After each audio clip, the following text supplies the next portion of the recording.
do Senhor.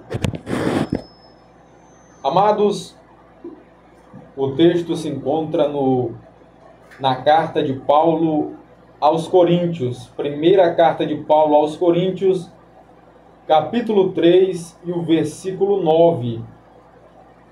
Versículo 9. Primeiro aos Coríntios, capítulo 3 e o versículo 9. Vamos ler o que está escrito. Porque nós somos cooperadores de Deus.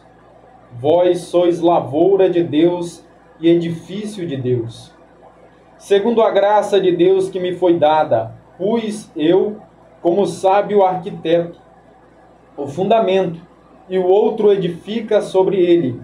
Mas veja cada um como edifica sobre ele. Porque ninguém pode pôr outro fundamento além do que já está posto, o qual é Jesus Cristo.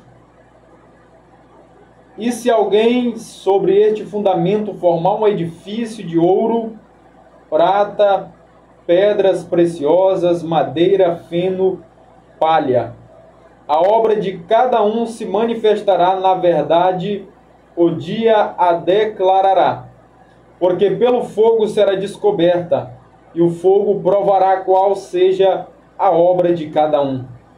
Se a obra que alguém edificou nessa parte permanecer, esse receberá galardão.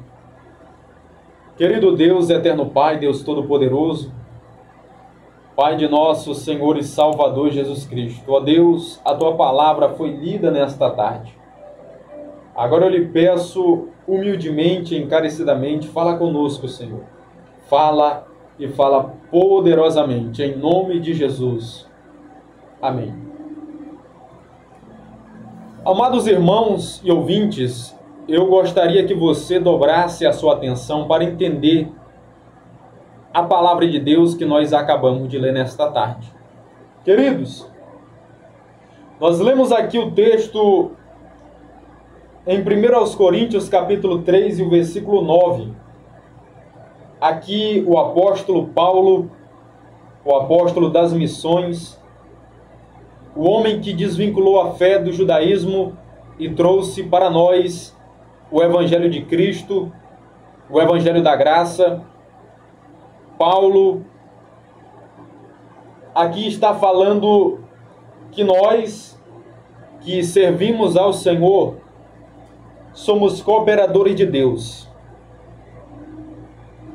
Nós somos cooperadores de Cristo. Nós que temos um cargo na igreja, na presença de Deus, eu e você que está me ouvindo, você obreiro, você obreira, você líder de algum departamento, nós somos cooperadores de Deus. E Deus conta conosco para somar, para contribuir na obra, para fazer mais e mais para o Senhor Deus Todo-Poderoso. E Ele vai mais além, Ele diz que nós somos lavoura de Deus e edifício de Deus, porque Cristo nos edificou, nos renovou. É bem verdade que nós somos o templo do Espírito Santo. Está escrito isso na palavra de Deus em 1 Coríntios capítulo 3 e o versículo 16. Eu e você somos templo do Espírito Santo, morada, somos edifício de Deus. O seu corpo é um edifício de Deus. Então, o que nós devemos fazer, amados, é conservar o templo, o edifício de Deus, não contaminar o templo do Espírito Santo. Cada vez mais buscar ao Senhor e crescer espiritualmente na sua presença, para que eu e você tenhamos uma intimidade maior com o Espírito Santo de Deus. E queridos irmãos, aqui Paulo também está falando que ninguém pode pôr outro fundamento além do que já está posto.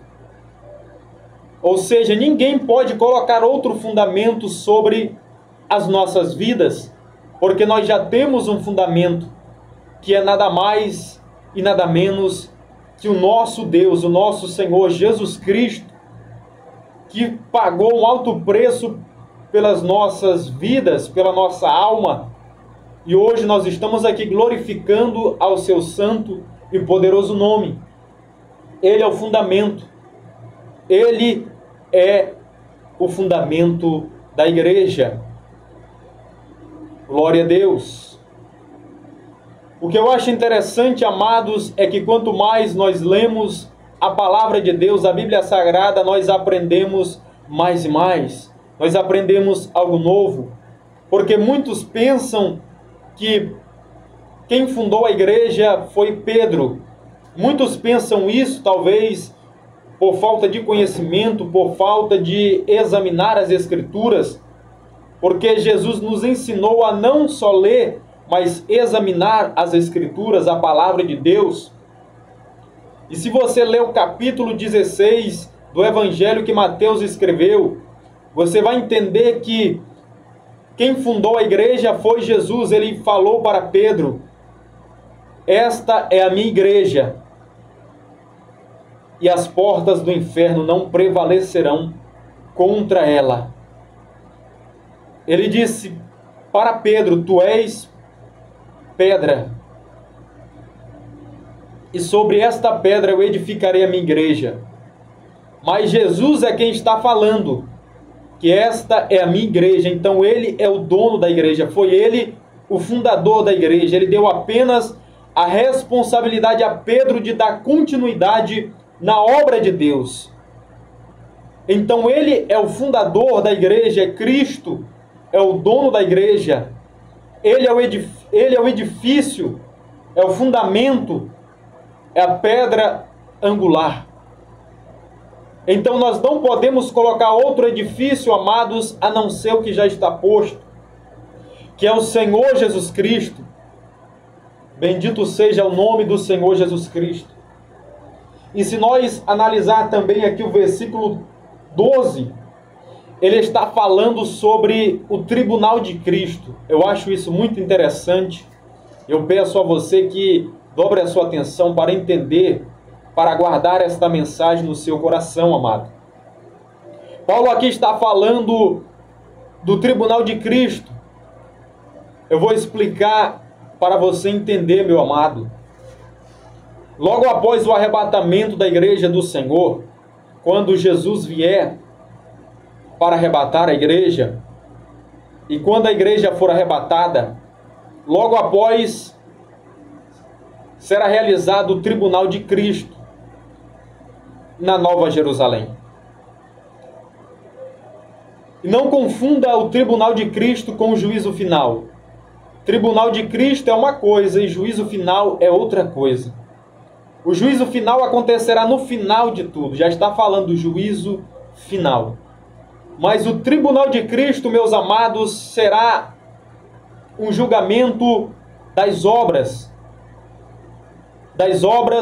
daqueles que foram salvos, daqueles que foram arrebatados, daqueles que não negaram a Cristo.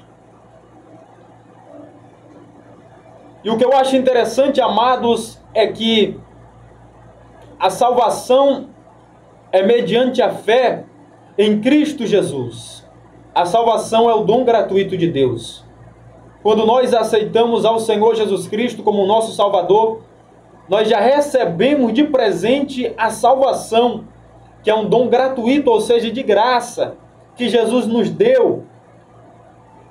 Mas galardão não é de graça, galardão é pelas obras. Há uma diferença.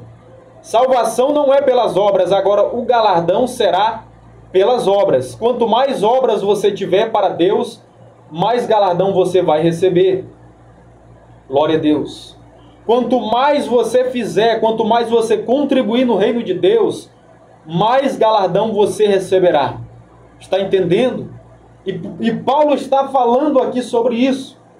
É por isso que eu quero que você entenda que no tribunal de Cristo será o julgamento das obras, daquilo que foi feito para Deus, daquilo que foi feito para Ele na terra. Então, queridos, será passado no fogo a obra de cada um, as minhas obras, a sua obra. E aqui Paulo está falando que existem obras de ouro, de prata, de pedras preciosas, madeira, feno e palha. Então, meus amados, a obra de cada um se manifestará, porque será passada pelo fogo, e o fogo provará qual será a obra de cada um. Se uma pessoa tiver obra de palha, naquele dia será provada no fogo as obras desta pessoa. Então, quando as obras passarem pelo fogo, se for obra de palha, serão queimadas. Então esta pessoa não receberá galardão, porque ela não fez quase nada para Deus. É por isso, queridos, que eu quero que você entenda que nós devemos se preocupar com o que nós estamos fazendo com as nossas obras, o que nós estamos fazendo para Deus. Será que nós estamos contribuindo? Será que nós estamos fazendo algo, ganhando almas, pregando, evangelizando, ajudando os necessitados, levando uma palavra de salvação, de esperança para os aflitos e para os oprimidos? Se você, quando chegar lá no céu, se você quiser receber o seu galardão, você deve se preocupar com isso. Você tem que fazer algo aqui na terra para Deus. Você tem que mostrar as obras para Deus, porque naquele dia a sua obra será passada pelo fogo e você receberá o seu galardão segundo as suas obras. Bendito seja o nome do nosso Senhor e Salvador Jesus Cristo. Então, meus amados irmãos, o mais importante aqui nesta mensagem é que você entenda que a salvação é mediante a fé em Cristo Jesus, mas o galardão sim será segundo as suas obras. Mas é verdade que há todo um processo para eu alcançar a salvação, porque não é fácil chegar até o céu, não é de qualquer jeito.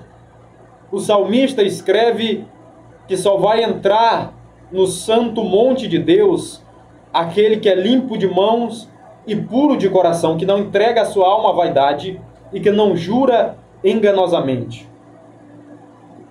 Então, queridos, há todo um processo para uma pessoa alcançar a salvação. Há um processo de regeneração, ou seja, de mudança de vida, de transformação. Tem que deixar o pecado de lado, a vida errada de lado, abrir mão de tudo aquilo que desagrada ao Senhor e procurar fazer a vontade de Deus. E a vontade de Deus é que nós estejamos na sua presença e entregamos a nossa vida totalmente a Ele, ou seja, Deus está à procura de verdadeiros adoradores que o adorem em espírito e em verdade. Então, nós devemos estar em sinceridade na presença do Senhor para agradar a Ele. Glória a Deus. Então, que Deus abençoe a sua vida e que o Espírito Santo continue falando mais alto e com mais clareza em cada coração.